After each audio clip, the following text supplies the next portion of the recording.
This is Inside the Wolf's Den, an entrepreneurial journey with Shawn and Joni Wolfswinkle. Welcome back to Inside the Wolf's Den with your host, Shawn and Joni Wolfswinkle. We have another episode for you today, and it's actually, we just hit 160 episodes. Yeah, so we're rocking and rolling this year. It's been awesome. Yeah, so we're going to kind of recap. We were on a guest on another podcast, and we just felt like a lot of the content that we talked about and some of the questions we were answered, or we were asked. There you go. Was relevant, I think, to all of our listeners, and I think it goes into any business, and it goes along with really property management, but also any industry. I think, and it's a valid. I think, like you said, it's valid, and I think it's something that's extremely important right now. So, what is it? Especially in today's market, reducing churn with turnkey services and innovative retention strategies. So, if you can break down what churn is. Yeah, so it's just turnover. So losing clientele. So everybody, no matter what industry, you spend a ton of money marketing to attract new customers. And then a lot of times, if we don't fulfill the expectations of those customers along the journey or along their life cycle, we lose them out the back end. Right. And a lot of times companies don't pay attention to all the customers they're losing on the back end. They're so focused on their marketing spend and their PPC and SEO and all this to bring all this stuff in. And it's like, if they don't stay in the back and they're just imagine like a bus and people coming in one door and jumping out the back, you're not making any money in between. Yeah, and it can extremely hurt your business. And we saw that this is the last couple of years in property management specifically, right? Where everybody's selling their properties. And so investors are like, hey, I want to sell too, And so, perfect example, we lost a bunch out the back door as well, right? But we were really focused on reducing the churn and keeping our customers happy, and we still lost them. Correct. Right. Yeah, and so because of sales, and I don't blame them. People were selling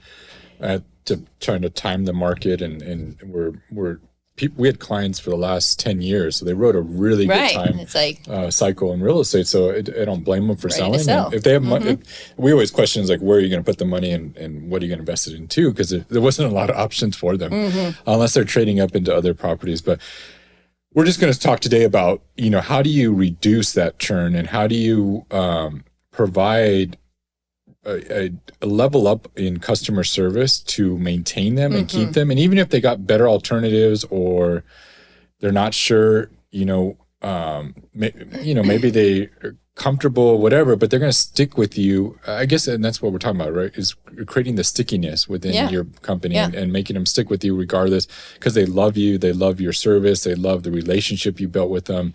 And what are the conversations are like when you're having these discussions with your owners, right? Because they're looking at you to help them make that decision. Remember, you are the expert, right? Yeah. And so they're looking to you to help them make that decision. So it's really up to you how you answer and respond to them. Correct. So, we're going to talk about some strategies and just retention strategies and how you can keep clients. So that kind of was a high level of what churn is. And we have two different, like in our property management companies, we have two different clients. You have the owner and the resident or tenant. And so you can have churn in both of those, meaning if you don't service the tenant as well and don't meet their expectations and really try to provide a certain level of customer service, they're probably going to leave too the minute their lease is up, or even partly through their lease. And then what does that create? Well, then that churn with the owner because now that the tenant's leaving, I want to sell, right? And so maybe the owners had a bad experience because this tenant hasn't been happy, and so they think, oh shoot, well I better get out right now, right? And so then it just creates a mess for you. Correct. Problem. So you lose the tenant and the owner and the property. So then and you remember, you just spent whatever, maybe $1,100 to attract that customer, and then you brought it in, and the fees and everything that are associated with bringing on a client is expensive. And so, just like employee turnover is expensive, also churning over clients is very expensive. So you got to really watch out. So one way to really that we manage that, and one of the strategies that we really do in our business to help the turnover is really being proactive in our communication. It's built into our unique selling proposition that we provide proactive communication. So, Joni, how do we do that? And give an example of our property management company, if somebody can relate it to another business. Yeah. Well, like for us in the property management, I think it really, really starts at the beginning before the tenant moves in, right? Setting that expectation for the tenant. Because if they move into a property and the property maybe is not clean or the make ready is not completed, maybe we didn't do a walkthrough before the tenant moves in, you're already setting on the wrong foot, right? And so they're upset, and so we always like to set that expectation even when the tenant moves in, because that is going to set the tone for the rest of their stay, right? And so it starts there. And then after setting that expectation, it's proactively communicating with tenants through, giving them a call, checking to see if their maintenance request was handled quickly, right? That's a big thing. If you're not handling those maintenance requests quickly, then again, you're getting them upset, right? And so all of that plays a role into whether or not they're going to stay. And how do we do it for the owners? For the owners, we actually very much the same, setting that expectation at the very beginning. A lot of it starts when, even before they even start to purchase their investment property, we're walking them through, is this a good area to purchase in? What are the rents like? Really walking them through that process so that we're creating that sticky, whatever you call it with the owners, right? Yeah. And then from there, we are proactively communicating with them once a month. So we have customer service advisors, and the whole job of the customer service advisor is to communicate with that owner, once a month. Even when they're new owners, we communicate with them, for the first 6 weeks, once a week for the first 6 weeks. Yeah. And this is something that I think is unique, and it goes with any business, but so our customer service advisors, it's a position that doesn't generate direct revenue to the business. So like leasing, it generates leasing fees and application fees and all that up front. Renewals, they generate renewal fees. Maintenance, they generate maintenance fees. So they all generate a direct revenue to the company. Customer service advisors, they do some upselling on our programs and stuff like that, but they don't generate their task or their responsibilities in the company don't generate direct revenue. And so what they really all are there for is to reduce the churn and reduce and provide the customer experience. Yeah. So it's providing that experience to the customer during their life cycle, during their journey with us, and providing a good experience so that they stay longer, they're sticky longer, right? And they stay with us, and that increases our profitability and all. And that's what pays for their salaries and their thing, is be holding those clients longer. And it's an investment in. We didn't start off that way. We didn't have customer service advisors. It could be a property manager when you're smaller.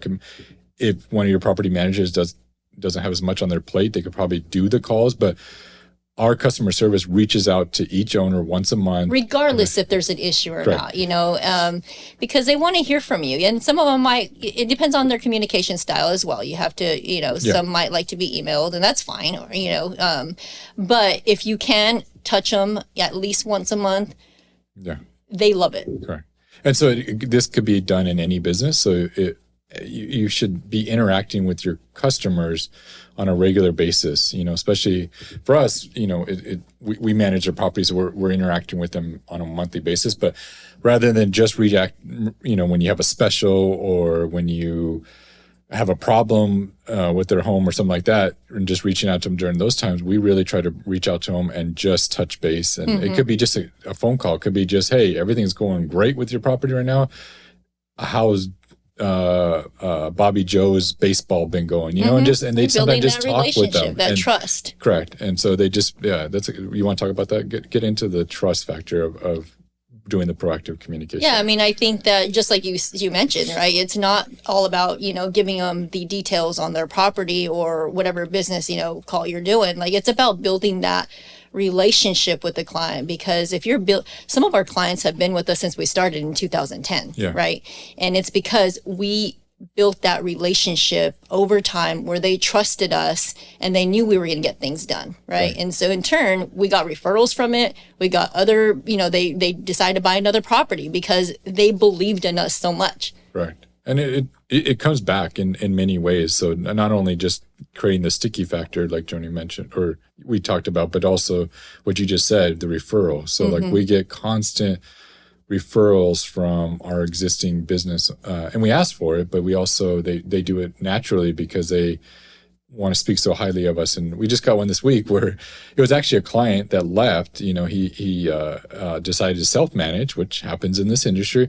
But then when he sold all his properties recently, guess who he referred to manage those properties for the buyers that purchased them. Yeah. And so we got him back the properties again. Yeah, and I proactively communicated. I said, hey, thank you for sending us that referral. And he shoots me a message back and says, absolutely, you're the only property management company that I would refer out. So, again, it was being proactive and keeping that open line of communication and, building that trust and that relationship with the client. Correct. And I think this is something that also goes into the sales. If you are running a sales organization, that monthly consistent touching base goes a long, long way. So I know we built into our sales process or sales funnel, different touch points that our BDM has to do with these clients. And it's just an interaction, just to touch base with them when they're ready to move out, when they want to change management companies, whatever. We're there, front of mind all the time by just touching base on a regular basis. Yeah, and that's a good point. Something just came to mind, like with dealing with like rejection in sales as well, right? Because I think a lot of times we think, they're not going to go with me because, why would they go with me? Because I'm more expensive, than somebody else out there, right? Yeah, you might be more expensive, but you provide the value to that client. They're going to go with you because they know that you're the expert in that industry. They trust you. They built that relationship with you. So it doesn't matter how much it costs. You're providing the value. Correct. So let's talk a little bit into the technology aspect of it, because I think in order to provide this kind of proactive communication and retention strategies, I think it does involve some technology. I'm going to play devil's advocate both ways, but let's talk about the technology in order to do that, like in order to provide that. So it's got to be built into your process flow. It's got to be something that's natural. So us personally, we use software that we built all of our task management processes into. Right. So all of our, it's built into it. So there's the touch points and the phone calls, the texts, the emails on a regular basis. And especially so when they onboard a new, they're going to get multiple things from us, like videos, phone calls, touch points all along the way. And we as a company decided that those CSAs are going to reach out to them for the first 6 weeks after they sign with us and turn over their property. Right. These are people's either personal residence that they once lived in, or these are they're big investments, $200,000 investments. And so they're turning these over to us, these assets. And so those first 6 weeks are crucial that we don't fail. And you were talking about that with the resident, but also with the homeowner. The owner, absolutely, because they don't know what to expect. If they're a new investor, they don't know what to expect necessarily. So I've gotten tons of emails saying like, oh man, thank you for sending that video to me. Basically telling them, okay, this is what you can expect your first couple of days under management, right? This is what you can expect the first month. They need to know that information. Correct. And then it's all built into there. And then they're getting a phone call from their CSA saying, hey, I'm here for you. I got your back. Yep. And then I'm supporting you. And then it goes to a monthly call that thereafter. But and that's built into our processes. So our staff doesn't have to think about it. It's all built in. So just there's a sequence of tasks. So when they log in the morning, it's there, hey, call these sets of owners for this day, and they just touch base with them. And it's all built into, like Joni mentioned, but the way the homeowner wants to be touched. Exactly. And then the same thing with the residents. We have a tenant. We decided to make a tenant relations position for every pod that we have in our business. So there's somebody that just focuses on the residents alone. And so they again, proactively, they handle the renewals for them, but they're there to support the resident through their journey and their life cycle as well. Because the happier the resident is, the longer they're going to stay, the more renewals they're going to do, and then the longer that we're going to retain the client, and it makes the homeowner happy. So definitely, you have to have some kind of task management, CRM to keep up with those tasks, or else it's people forget and but in order, especially as you grow and you really scale, you have to start placing technology into this to handle those tasks and to handle that proactive communication. It has to be in your process and it has to be documented for it to proactive communication to it. And then what I want to play devil's advocate, there's some cool stuff. So like, and I want to also say too, because there's tons of like softwares out there, right, to help with this. But the problem is that we've done it the hard way as well. We try to build it out ourselves, and it didn't work. So, Lead Simple, I'm just gonna put a plug in there because I think it's great, and we've been using it for a little bit, and we've been extremely happy with it. So, but yes, you do need to look for something that's out there. Correct. And I think that's the advantage that we have, especially in this industry. That there's so many softwares that have been created. Like we don't have to spend the millions of dollars. We tried to create, not a million, but we spent a lot of money on trying to create a software to do what we want internally, when you can really take what's already been, somebody else has spent all that money and we just can take it and use it. And also what I'm excited about is AI. I think AI is going to revolutionize the majority of businesses out there, but and the way we do things over the next several years. So if you're not using AI, you need to, because you're gonna be left behind if you don't and go extinct. I think what if anything that it's doing is it's making things move at such a faster pace than ever before. So meaning, why go out and build a technology unless, and that's what you're in here. But what's crazy is we're going to see these technologies go extinct quicker than they already are, and things happen quicker. You're going to see big businesses go extinct quicker than they are. So how are we going to stay prevalent? How are we going to stay ahead of it? How are we not going to go extinct as a business? And that's what you got to start thinking. And so you got to, where we're using AI is already in a lot of our communication. And we're using training, even some of the training stuff. We're using internally. chat bots to reach out and touch base and have communication. And there's the chat AI bots that you need to utilize. All of our communication, and we're teaching our staff, and you should be teaching your staff how they can utilize AI within their own, because it increases the quickness of how they can respond to owners. They need something written up, it can draft it all for you. So there's a lot of things and then we're doing it with training. So we're creating training modules for our staff as they onboard, and as we come up with new people, or we train our remote team members or in our virtual assistant business, how they can train, how we can get virtual assistants trained that much quicker by creating training modules using AI, and then even using live training videos using all AI. And it's incredible what it does. And we just posted ads this week for a new position, and it was all created by AI, and it looks awesome on Facebook. It looked like, wow, as like we look. Shawn is extremely passionate about AI. Yeah. But it was like it makes you look like we're a much larger company than we are. I do.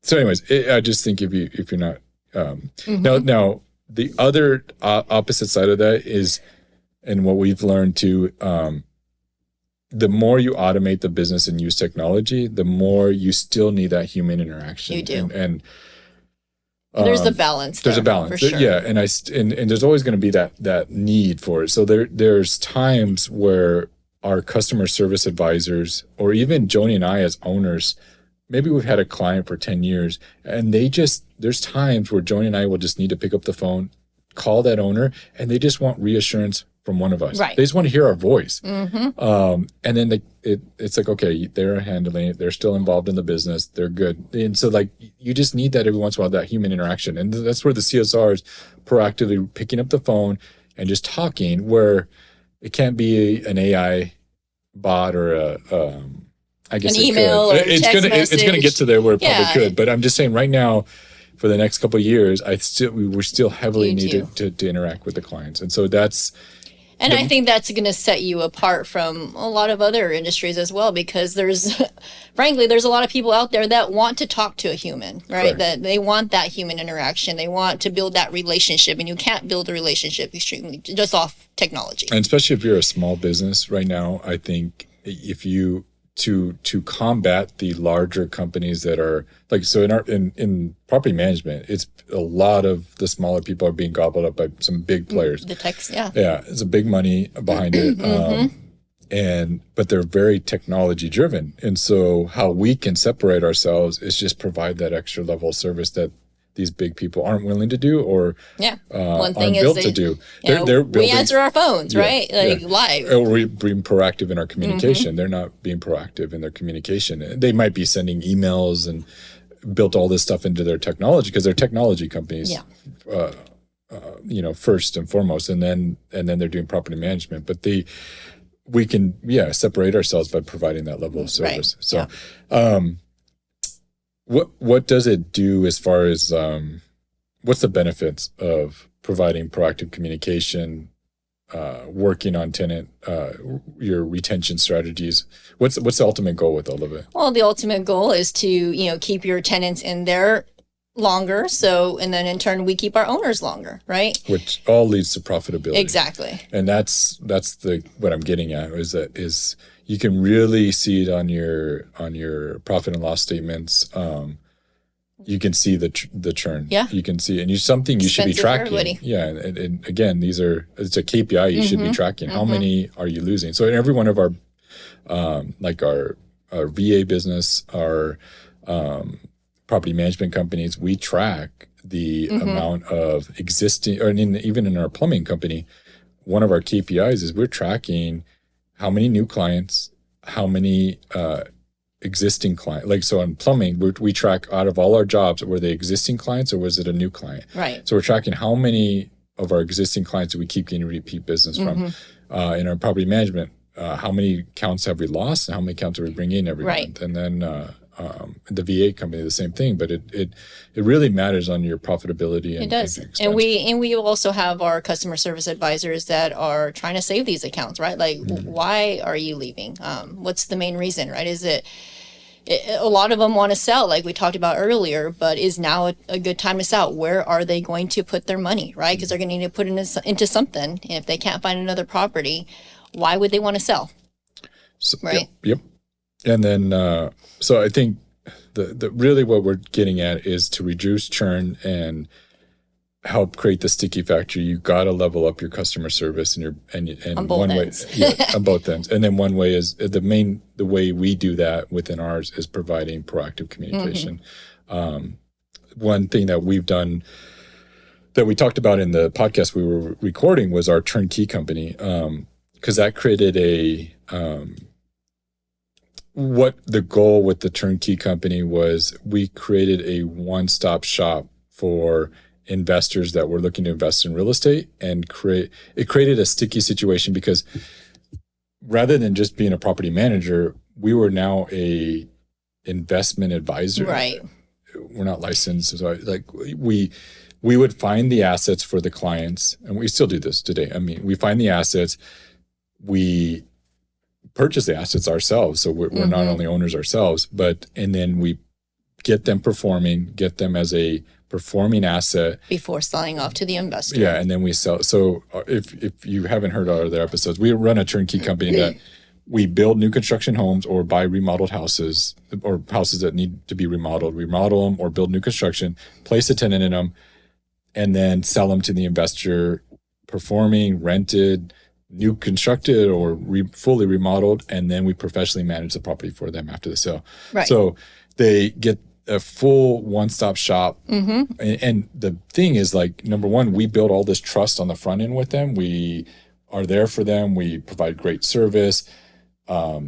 We provide, just like we do in our management gun, we do it in our turnkey gun. They get weekly updates on their investment while they're under contract. They get photos and inspection reports, and they get all this stuff. We make it so easy for them. At the end, they're like, wow, I didn't realize it was this easy. Right. I thought I was The gonna hardest have to part be is getting more, the mortgage. Right. I thought I was going to have to be more involved in this, right? And that's why they're looking for a turnkey company to begin with. They don't want the hassle of, do you know how hard it is to source a deal, then to rehab it? Yes, because I do that. And then if you lose money or not, right? Yes, like yes. it's a lot of work. And so we're pretty much giving them everything in a box and saying, okay, it's performing now. Now it's time We take all for the our risk. property management company to manage it, right? Because what people don't realize when they're investing in real estate is all the things that go wrong on the front end. Yeah. So like contractors walking off with your money. You put a deposit down, you never hear from them again. Properties get red tagged, and then you have to deal with the city. You get theft, Mm-hmm. especially in a recession or something like that. Like your copper gets stolen, your electrical gets stolen, your HVAC gets stolen. And then by the time you know it, you're not making any money on the flip. And so and then there's things that you don't know once you open a wall. Mm-hmm. Like you get in there on a remodel and you start taking out the walls and it's like, oh crap, we got termites, or this is all rotted, or this, and then all of a sudden you're spending a lot of money. And so yes, we take all the risk factor on the front end and provide we here's the price, here's what it's renting for, and everything's done up front. So we build a lot of trust with that up front. And we've lost a lot of money on some of those because we've just built that trust and we said, yes, we're going to sell it to you regardless at the Correct. price that we said we were going to sell it to you for. And then we professionally manage it for them after the sale. So by then we've already created that trust factor on the front end. So now the property management, it gets turned over and they know it's all under one umbrella. Right. So they love that because it's like, okay, the same guy that sold me the house is the same guy that's managing it.